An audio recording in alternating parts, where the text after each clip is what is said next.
Hey, it's Marko Juras here from Realty. This week I'm talking about technology and the future of the realtor.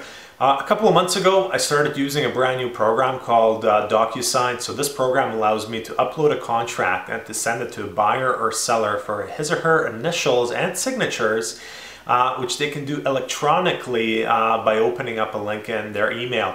So the buyer or seller, they don't have to print anything, they don't have to scan anything, and I don't have to drive across town to get an initial. And I've been using it for the last 2 months, and it's dramatically improved my efficiency in terms of putting transactions together. And a colleague realtor of mine said, you know, if technology keeps moving the way it's moving, he's afraid that the realtor is going to become extinct. And I don't think this is going to happen. I think it's still important to have someone that can interpret the information. There's a ton of info available online, both for buyers and sellers, but there's always going to be some value from having a professional interpret that information. If I told you a building had $100,000 in their contingency fund, is that good? Is that bad? Is that normal? So there is value in being able to interpret information. However, with technology moving forward the way it is, a competent realtor should be able to handle way more transactions than they could have